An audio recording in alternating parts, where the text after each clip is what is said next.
तो last episode के में जैसे कि हमने देखा था कि इन दोनों के बीच में कुछ कॉन्ट्रैक्ट वगैरह होता है, मतलब कॉन्ट्रैक्ट वगैरह ग्लोरिया और साथ ही एडम जी के बीच में, यानी विंसेंट के छोटे भाई के बीच में कुछ कॉन्ट्रैक्ट वगैरह होता है, जिसमें जो विंसेंट नहीं, जो ग्लोरिया होती है वो कहती है कि तुम्हें मेरे साथ कॉन्टैक्ट करना पड़ेगा और सारी इन्फो और उस पर साइन करना पड़ेगा। कहता है अच्छा मैं तैयार हूँ। फिर वो उससे कहता है तुम्हारा नाम ग्लोरिया है, इसमें कोई हैरानी की बात नहीं, तुम इतनी ज़्यादा एरोगेंट जो हो। और फिर ये लोग आपस में कुछ कार्ड को लेके बात करते हैं। इसके बाद जो ग्लोरिया की गलत फहमी होती है विंसेंट को बुरा समझने की, वो यहाँ पे हमारा एडम जी सॉल्व कर देता है और उसे बताता है कि ऐसा असल में कुछ नहीं है। और वो यहाँ पे फ्रेया को इतना ज़्यादा लाइक करता है विंसेंट की, उसने तो अपनी शादी तक को कैंसिल कर दिया। ग्लोरिया ये देख के काफ़ी ज़्यादा हैरान होती है कि विंसेंट ने अपनी शादी को कैंसिल कर दिया, वो भी सिर्फ फ्रेया के लिए।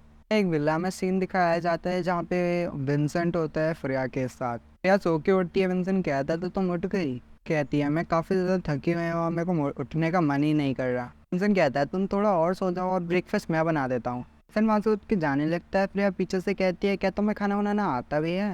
विंसेंट उससे कहता है तुम चिंता मत करो, जब से तुम मुझे छोड़ के गई थी जब से ही मैंने खाना बनाना सीख लिया था और अब मेरे को खाना बनाना काफ़ी अच्छे से आता है। फ्रेया उससे कहती है मुझे माफ़ कर देना। फिर विंसेंट उससे कहता है लिटिल फूल, यहाँ पे मैं हूँ जिसको तुम्हें सॉरी बोलना चाहिए।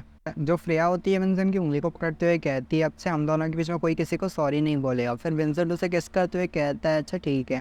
फिर कुछ खाने का सामान रखा होता है और फ्रेया उसे खाती है। फिर विंसेंट कहता है बताना ज़रा ये कैसे बना है? फ्रेया कहती है तो काफ़ी ज़्यादा अच्छा है, और वो काफ़ी ज़्यादा हैरान होते हैं कि विंसेंट को भी खाना बनाना आता है। फिर फ्रेया के खाते हुए गाल पे कुछ लग जाता है, जिसकी वजह से जो विंसेंट होता है वो उस पर खा, जो गाल पे उस पर थोड़ा सा जो टुकड़ा लगा रहता है उसको खा लेता है और कहता है ये टेस्ट तो काफ़ी ज़्यादा अच्छा है, जो मैंने बनाया है ये तो उससे भी ज़्यादा अच्छा है। फ्रेया शर्माने लगती है, विंसेंट से कहती है आप बस भी करो। फिर विंसेंट उससे कहता है तुमने अभी तक अपनी हम दोनों की छोटी बेटी को इंट्रोड्यूस नहीं करवाया, मतलब अपनी बेबी को इंट्रोड्यूस नहीं करवाया, यानी विंसेंट की तो बेटी हुई ना। फ्रेया को याद आता है कि वो तो अपने है ना को इंट्रो मतलब जो पिकअप है उसको करना भूल गई, मतलब उसको ले जाना भूल गई। विंसेंट उसे कहता है तुम फिक्र मत करो, मैंने सब कुछ देख लिया है और मैंने उसे पिकअप किसी और से करवा दिया था, मतलब कहीं पे ले जाना था वो ले जा गया, मतलब उसे घर पे ले जाना था और स्कूल से घर पे या फिर कहीं पे। और फिर जो विंसेंट है उसने उसका काम कर दिया है और फ्रेया थोड़ा बहुत घबरा गई थी, बट विंसेंट ने उसका काम कर दिया। फ्रेया उसके पास आने लगती है, कहते हैं थैंक यू तुम्हारा बहुत बहुत शुक्रिया। फिर विंसेंट उससे कहता है अच्छा ठीक है, अच्छा ठीक है, मेरे को बार बार ऐसे थैंक यू मत बोलो क्योंकि हम दोनों के बीच में कोई नो सॉरी ना थैंक यू कोई नहीं। प्रिया उससे कहती है कि ना आज पिकअप करने जाएंगे है ना, कि उसके स्कूल से उसके घर तक, तो वहीं पे तुम उससे मिल लेना और जिससे तुम्हारी बहुत अच्छी जो है मतलब दो है ना तुम्हें समझ पाएगी और उसे अच्छा लगेगा अपनी डैडी से मिल के। तो आज वो आफ्टरनून में ही उसे तुम पिकअप कर लेना स्कूल से, या फिर हम साथ में जाएंगे, मतलब वो साथ में ही जाएंगे। जो विंसेंट होता है वो थोड़ा बहुत नर्वस होता है क्योंकि वो अपनी बेबी से मिलने जा रहा है, वो भी उसके स्कूल डायरेक्ट, तो वो थोड़ा बहुत नर्वस भी होता है। साथ ही फ्रेया भी होती है। फ्रेया कहती है प्रेसिडेंट जी आपको देख के लगता है आप तो नर्वस हो रहे हो। विंसेंट कहता है असल में मैं वो लेफ्ट था उसकी लाइफ से, मतलब बहुत दूर था उससे, वो भी 5 सालों से। पता नहीं वो कैसा फील करती होगी, पता उसे मुझसे मिलके थोड़ा बहुत बुरा लगे, उसको लगे कि मैं उसे 5 सालों से छोड़ के चला गया उसकी मॉम को अकेला।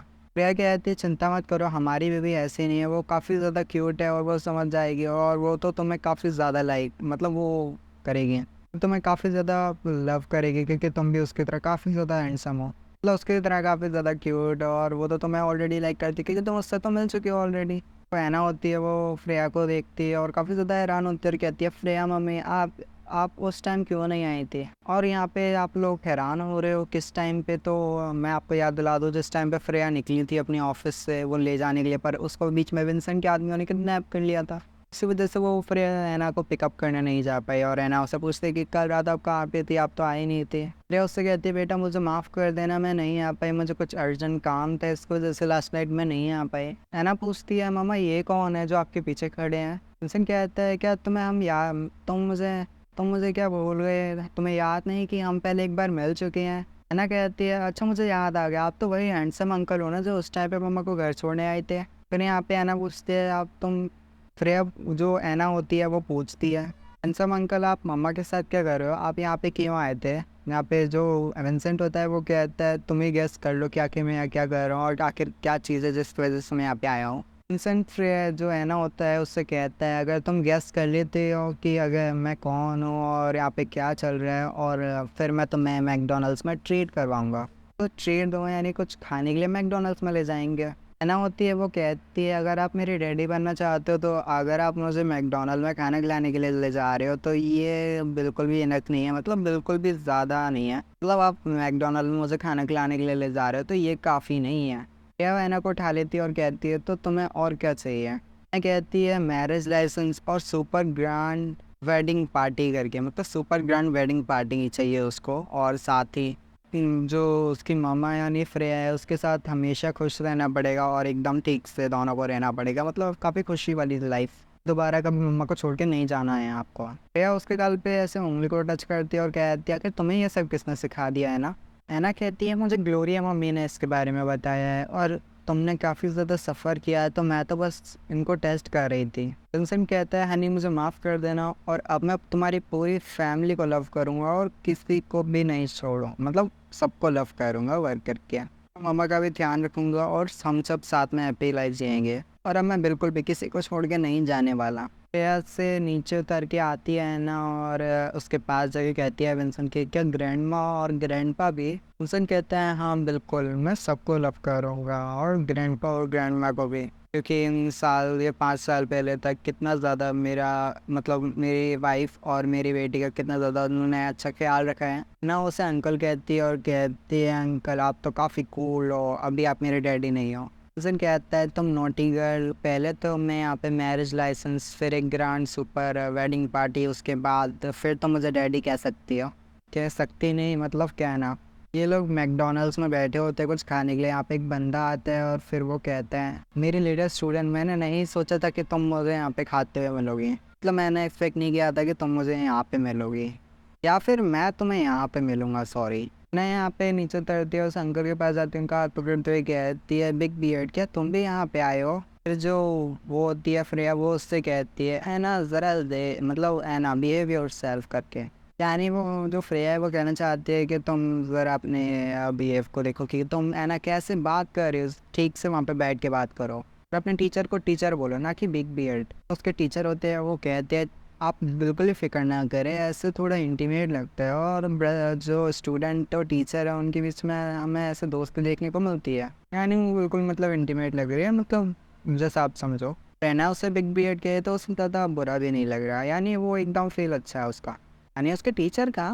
और फिर वो उसे कहती है फ्रेया अपने वो मतलब फ्रेया है ना कि टीचर से कहती है मुझे माफ़ कर देना, लास्ट नाइट में नहीं लेने आ पाई है ना को, मुझे कुछ अर्जेंट था तो इस वजह से मैं नहीं लेने आ पाई, इसके लिए मुझे माफ़ कर देना। टीचर कहते चिंता मत करो मुझे पता है कि तुम थोड़े बहुत तो यहाँ पे बिजी थे तो कोई बात नहीं। यहाँ पे हम देखते हैं वो जो टीचर होता है ना कि वो पहले से प्रेसिडेंट जी को ही जानता होता है और वो कहता है प्रेसिडेंट जी मैं पूरी तरह से हैरान हो जाऊंगा अगर मुझे पता चलेगा कि आप मुझे पहले से जानते हैं।